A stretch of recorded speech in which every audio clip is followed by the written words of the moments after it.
always great when we can just dive into an unabashedly free market discussion here on Jimmy at the Crossroads.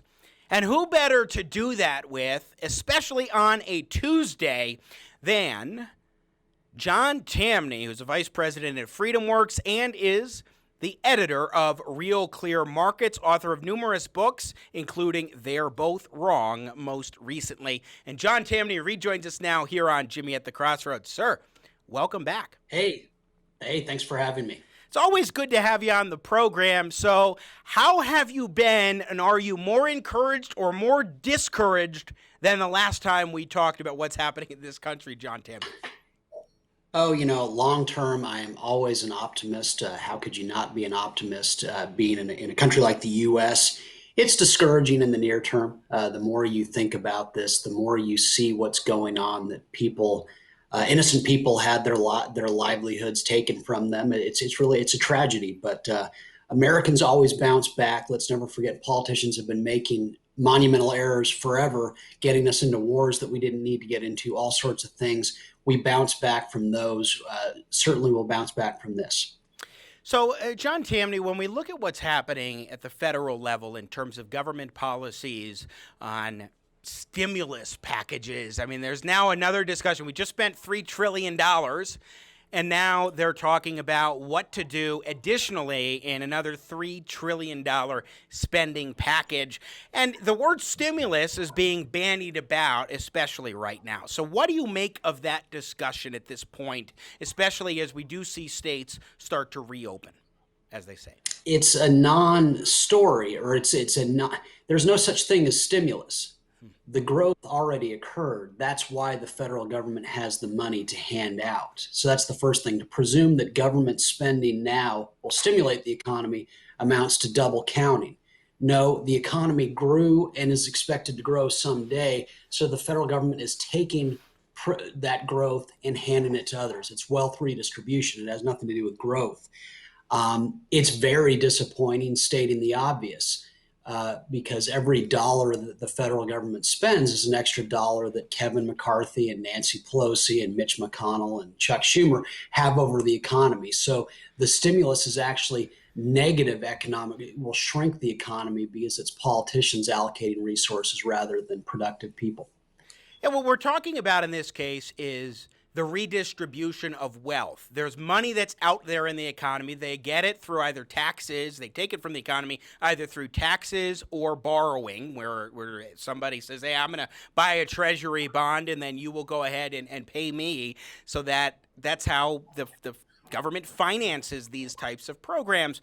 And so you're taking money from the economy and then just spreading it out there, or spread the wealth around, as Barack Obama would say. When you spread the wealth around, it's good for everybody. There's nothing meaningful that's coming from that spending when you're just reallocating existing money as opposed to creating new wealth.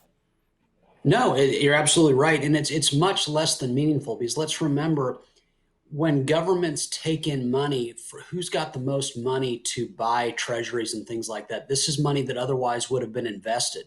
So you're taking funds that might have been invested in a future Microsoft or Intel or Amazon, you name the company, and instead redistributing it on the idea that people will consume. And it may well be that they'll consume. And so economists will tell you consumption drives economic growth. No. Consumption is a consequence of economic growth. Because people are productive, they're able to consume. If they're not productive, they better know someone who is, so that they can get that consumptive ability from them. And so you're taking investment capital that might create a new company and just putting it in people's hands to buy things. That does not stimulate growth. Let's go to cut 9 here. So as you know, last Thursday, I had a spirited discussion with billionaire investor and Shark Tank co-host, Dallas Mavericks owner, Mark Cuban. And we hit on this exact point about consumption and investment and so forth in cut 9, where I specifically asked him about the role of investment versus consumption a little bit in our discussion. Take a look. I always look at it this way in terms of the economy. Yes, consumer spending is important, but The most important thing that comes about in order to make an economy function is investment. A big concern for me, let's say that in order to pay for this, we have to tax Mark Cuban significantly more and others like yourself who are investors in companies. In order for a company to actually create jobs that can then bring about spending and demand, that company needs investment up front. They get the money from a Mark Cuban, for example, so then they can get more equipment or get new equipment to be able to hire employees to expand their business so they can provide more products and services.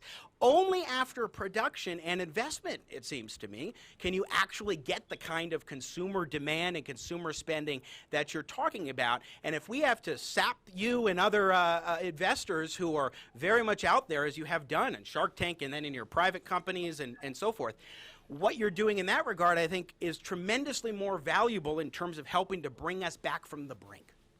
So one, they're not mutually exclusive, right? I'm going to continue to invest in Shark Tank companies and other companies, and there's no shortage of private equity. The question is, how long will it take?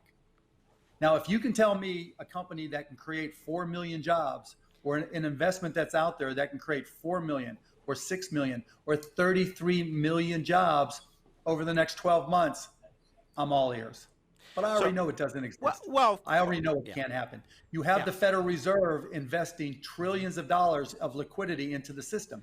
So there's plenty of capital available to, So that's a little bit of my discussion with Mark Cuban, who of course has put forward a federal jobs program. John Tamny, what do you make of that? I tried making the exact point you're making about investment as opposed to consumption driving the economy and economic growth.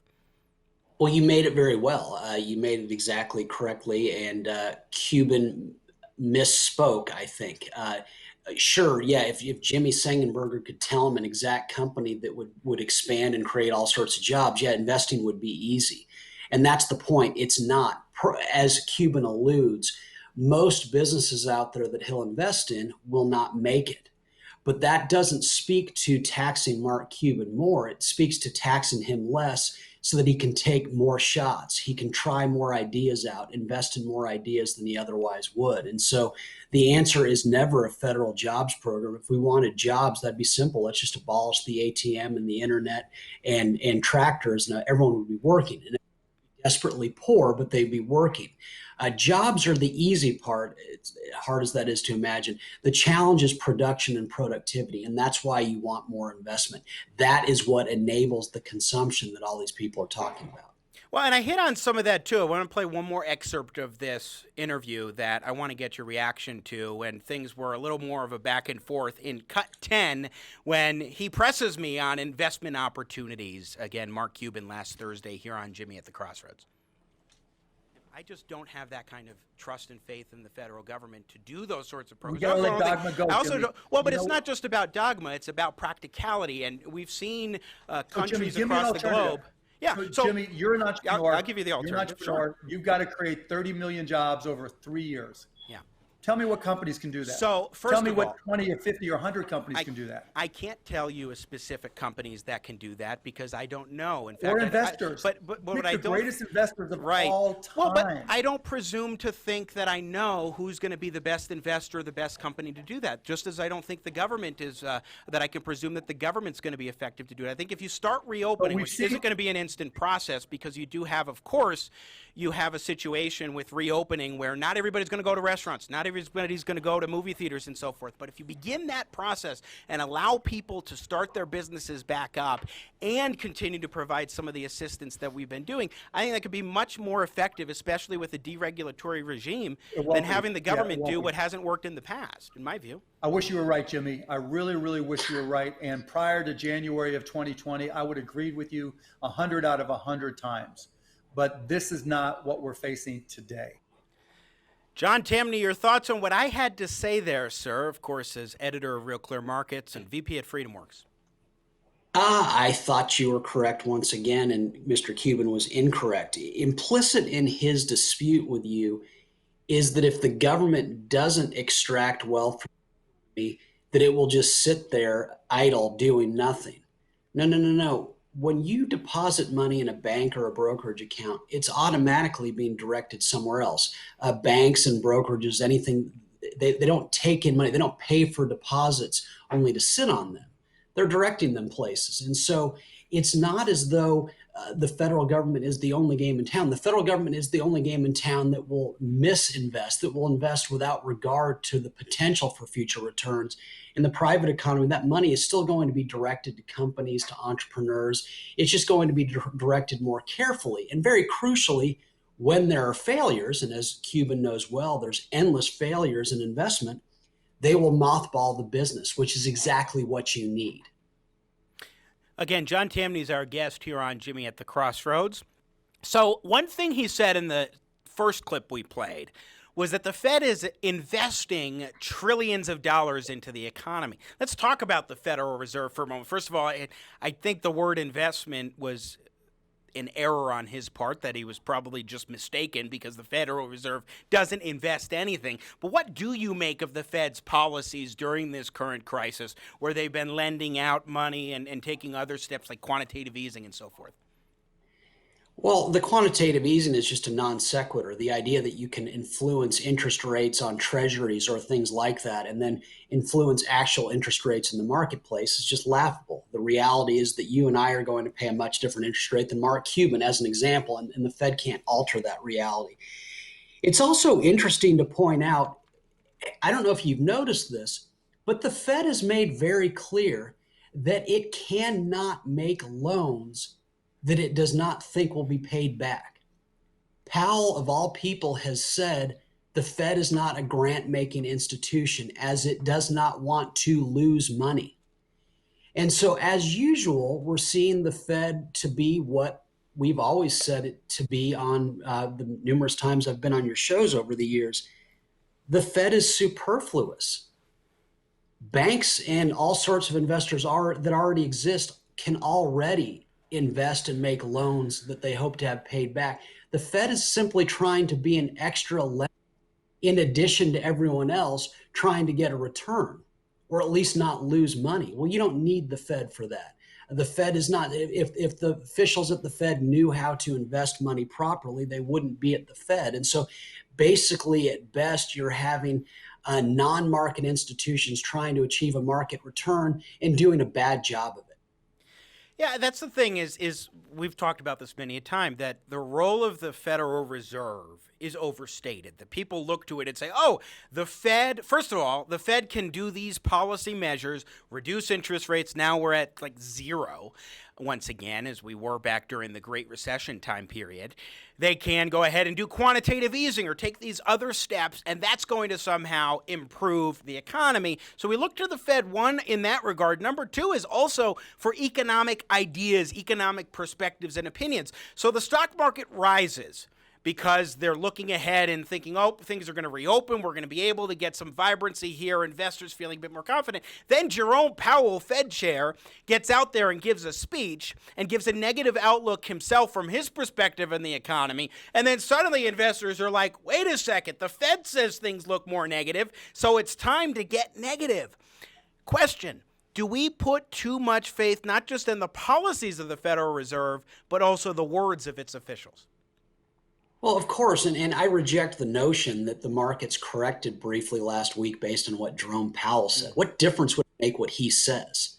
There were other things going on. There was news coming out at the same time that California or Los Angeles County might extend the lockdowns by 3 months. Los Angeles, if you separated it out, LA County would be one of the largest economies in the world. These things would necessarily spook markets. And so I don't think it had anything to do with the Fed. The Fed more broadly cannot bring down interest rates. We've seen this right now. What did JP Morgan announce several weeks ago? It was tightening up credit enormously simply because it doesn't trust the ability of borrowers to pay back. Just 2 weeks ago, Wells Fargo announced that it was engaging in a cessation of home equity lines of credit altogether, given market conditions. Do you want to guess how easy it would be for an oil company to get a loan from a bank in Houston right now, basically pledging oil collateral, oil on the ground as collateral for that? It would be very difficult right now. The Fed can set any rate it wants, but thankfully, and that's why the U.S. economy is so dynamic, in the real economy, we act as though the Fed didn't exist. How do we know the Fed's not that important? We know it because until command and control was enforced 2 months ago, the U.S. economy was the most dynamic in the world. Again, John Tamny joining us here on Jimmy at the Crossroads. So one more question on the Fed, because my point is not just that investors literally last week took Jerome Powell's. You're absolutely right. There are always a number of factors that go into play. But you do see the media and you see others take Powell's comments and then herald it as though it's some sort of powerful statement because it comes from Fed Chair Jerome Powell. And I think that there's too much of an emphasis among investors and the media oftentimes on what he has to say. And I don't quite understand why. I think deep down you do understand why the media focus so much on what the Fed and Powell say. These media members wouldn't understand an economic principle if you put it right in front of them. True. That's so true. Their understanding of economics is so childish. It's so demand side oriented. It's so oriented in things that are so easily disprovable. Is it any surprise that they would take what the Fed says really seriously? But we know in reality, markets disregard it. Look back to the most famous Fed statement ever made and it came from Alan Greenspan, irrational exuberance. Guess what stocks did after that? Even though he said markets were irrationally exuberant, they continued to soar. Did anyone take? People say, well, there was the Greenspan put. Oh, really? Well, yeah, stocks did rise in 87 and 98 amid Fed rate cutting. But in 2000, 2001, stocks plummeted while Greenspan was reducing rates. In 2008, the Fed aggressively cut rates and stocks plummeted. From 2014 until 2019, the Fed was increasing interest rates, yet stocks had one of the most impressive rallies they've ever had. The Fed cannot alter reality. Implicit in the idea that it can is that the Fed can not only move markets, but it can pick the stocks that move markets. And as we see throughout time, bull markets are always defined by in a top-heavy manner. The idea that the Fed is picking Facebook, Amazon, Google, Microsoft, and Apple is laughable, because if the Fed could make these kinds of picks, they wouldn't be at the Fed. They'd be billionaire investors. That's exactly right. I'm assuming that that's part of the reason why Mark Cuban hasn't applied to become Federal Reserve Chair or president of one of the Fed banks, because he's much more suited to making investment decisions. That's where he's been successful at picking stocks and investment opportunities for startups and so forth over his career. I want to shift gears to another instance of sort of, let's look to the federal government as the command and control mechanism to do good for American society, and that is to the Defense Production Act, where we have seen the Trump administration, though not well enough according to Democrats, but the Trump administration nevertheless take over a lot of the means of production and micromanage supply chains and so forth. I want to go to cut 6. This is Peter Navarro, who I know you're such a big fan of, and Navarro was on Fox News, NBC News on Sunday with Chuck Todd, and he was asked about the DPA, which he says has been used very effectively. Let's take a listen again. Peter Navarro, who's been tapped to run the Defense Production Act as coordinator.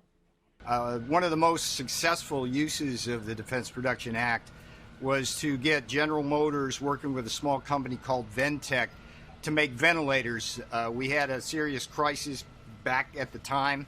This was a miracle, and in some sense a microcosm, Chuck, for the future. What we had was General Motors, in 17 days working with this small company, stood up a ventilator factory, and within 3 days, with the help of UPS, we were able to deliver ventilators to hospitals in Gary and Chicago. Now, beneath the surface of that, using the DPA, the real story is GM went in and used 3D imaging to replicate a factory in Seattle. It was small. It was only cranking out 25 ventilators. More importantly, Chuck, 700 pieces go into that ventilator, and GM was able to use its manufacturing platform to go out to its supply chain to replicate virtually all of those here on domestic soil. So using the DPA, we were able to move in incredible speed, innovative, and bring ventilator production right here to domestic soil. That, for me, is a microcosm of what we're doing. Honeywell, we opened 2 factories. So, and he gives a couple more examples, but he's basically saying the Trump administration did this on the Defense Production Act. And as a result, these products were made that were needed in order to address some of the PPE concerns and other health issues.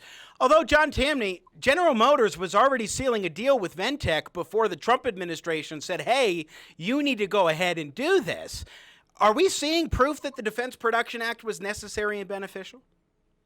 No, of course not. And you're not claiming to be a doctor, but I've even heard that the ventilators were overproduced, that they've not proven terribly effective, and that hospitals are giving them back or states are giving them back. But the main thing is markets and private companies anticipate our needs all the time. Better yet, they lead us. They lead us to a better place. It used to be that all we demanded were BlackBerry phones. Where's that today? Steve Jobs said there's a better way. And so that's the thing. I've got the smartphone in my hand. I don't know why I have it, but this is what market actors do. And so the idea that if there's a need in society right now because of what's happening, fear over the virus and everything, the idea that private companies won't come up with ways to produce to meet those needs just defies common sense. And as you know, it's invariably used by protectionists like Navarro to excuse all sorts of protectionism, that we've got to make it here so that we have direct access. You know, when you're a free, open economy, you have everything in the world being produced for you as though it's being produced next door. You don't need government planning these outcomes.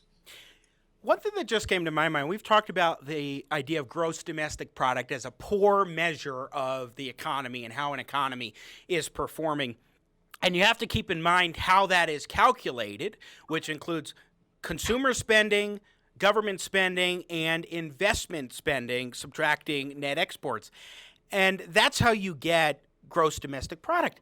But it's a fundamental fallacy to look at GDP and say this is a measure of economic growth in 2 reasons. One, because it overstates the role of consumer spending, as we've talked about, but it also overstates the role of government spending. And I think one of the biggest reasons why we see this fallacy adopted by many, and the discussion with Mark Cuban, I think, helps to demonstrate some of this, is that when we see GDP as the measure people look to, and consumer spending and government spending are so heavily weighted, I think it then follows that people will say, oh, consumer spending is 60% of our economy, therefore it must be the driving force. Do you think that GDP could be a reason that helps perpetuate some of the fallacious and misunderstandings that people have of the economy and how it works? I think in a sense, but I just think that the problem always begins with economists.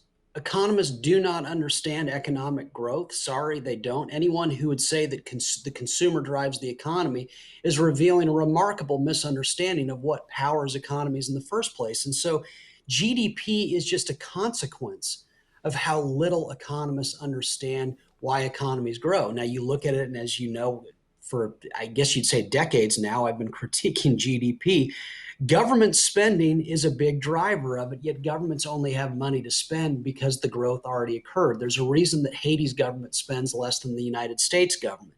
And then consumer spending, as I think any reasonable person would agree, I'm only able to consume insofar as I produce first. So the number itself is ludicrous.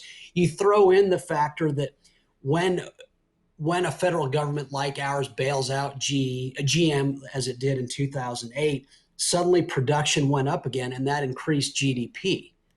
Well, yeah, but how many businesses were not created so that we could bail out GM, which would have been in much better position to grow if it had been acquired by a Toyota or a Honda or some car company with a clue. And so again, the problem is any kind of government economic statistics that are never good. They're always a cause for action by the wrong people. GDP is just a consequence of the many ways in which economists don't have a clue about what powers economic growth. John Tamny, our guest, just a few minutes left, and I just want to clarify, it's consumer spending, investment spending, government spending, plus net exports. I said minus net exports before. But when we get to, just want to make sure that we're clear that I know the equation. Yeah. But when we're talking about the economy, and well, I took economics courses and I learned their numbers that are so important when it comes to calculating economics, apparently. So I want to ask you one more topic, and that is I have a clip of Bernie Sanders in cut 8, and this is where he's talking about healthcare being a right. And I just feel like I would be remiss not to get your thoughts on the notion of healthcare being a right and what he has to say. Take a listen to this. If there is any silver lining in the midst of this terrible, terrible, and unprecedented moment in American history in terms of the economy, in terms of the pandemic, it is that maybe we start rethinking some fundamental tenets about the way our government and society works. And we should ask ourselves, among other things, is healthcare a human right that all of us deserve because we're human beings, or is it simply a healthcare benefit that somehow we lose when we lose our jobs? Now, Bernie Sanders, of course, no longer a presidential candidate, but he's expressing an increasingly common viewpoint. How would you answer his question? And also, I do think that when he says fundamentally rethink, or however he phrased it, our view of government, I agree with that, but in the exact opposite direction that he would like to see us rethink it. Yeah, I'm always reluctant at this point to criticize Bernie Sanders or Peter Navarro. I just feel like it's shooting fish in a barrel. There's just to criticize them is to legitimize them. But in answer they to are the legitimized already by their positions. So yeah, sadly. But in answer to the question, how cruel of Bernie Sanders to say that. Okay, so healthcare is going to be a right. Really? Because for one, it didn't exist really 50 years ago. And so how can you make a right to something that didn't exist? But the bigger thing is, I don't want, if they're going to make what we have today a right, who would want that? I want something that's constantly evolving. I can't begin to understand what healthcare is and what it could be. Let's not forget, once again, that 50 years ago, the biggest expense for hospitals was bed sheets and bandages. That's obviously changed. And so what's changed it? Private profit motivated individuals and economic growth and all that. And so if you're suddenly giving something for free, you're giving out a very substandard product. I want what healthcare could be. And the only way you can get what healthcare could be is if you don't make it a right, you make it a market good or allow it to be a market good that different competitors compete in different ways to provide to you. I would say that in terms of making something a right, the reason why you can't make something a right in this way is not because it didn't exist prior to like 50 years ago or whatever, but because a right is the sovereign ability to act, something that you can do and carry out or say, and a way of expressing yourself. It is not something that requires another person to do something for you. And that's exactly what making healthcare a right would do, is require that a doctor must provide services no matter what, under any condition, because it is declared to be a right by government. Yet that gets rid of that individual, that is the doctor's individual right to determine how they should go ahead and proceed. However, a response to both of us that may come about is when somebody would say, well, but wait a second, you already have to provide care to anybody who shows up in an emergency room on the verge of dying, for example. You must provide them that kind of care. That is the law. Therefore, are we not effectively making healthcare a right? Because in those kinds of situations, a hospital is required to provide care. Mm-hmm. Yeah, and let's be clear that I remember when I worked in a hospital years ago, just as an intern, and what they had was a dispensary. And I asked, oh, what's that? That's for people who can't afford it. Doctors for the longest time have been figuring out ways to meet the needs of those who couldn't afford it. They would look to people who had big insurance benefits and they would charge them more. You talk to any doctor from long ago, they did exactly that. And that's what enabled them to care for those who perhaps didn't have it. Hospitals exist to help people. They already do it, but let's never forget the reason they're able to help so many. The reason U.S. hospitals can't refuse the person who comes in who's dying is because we have somewhat of a free market in care such that they can still be profitable while offering up things to people who can't afford. You take away the profit motive and rest assured, exponentially fewer people will get quality care. We've covered a lot of ground today and still many more aspects of the points we've covered that we could have delved into. But John Tamny, we're out of time, and it's always so great to have you on the show. Thanks so much for rejoining us on Jimmy at the Crossroads. Thanks for having me. Thank you. Again, John Tamny, Vice President at FreedomWorks and editor at RealClearMarkets. Always fascinating discussions with Tamny. Now, and by the way, it's Tuesday with Tamny. Always great, especially on a Tuesday, to have a good conversation with John Tamny. Thanks for watching this clip from Jimmy at the Crossroads. You do not want to miss a minute of engaging, intelligent talk. Subscribe today to the Jimmy at the Crossroads YouTube channel, and you'll be sure to catch our live broadcast. I appreciate your support. I got Jimmy at the crossroads, making sense out of no sense. Yeah.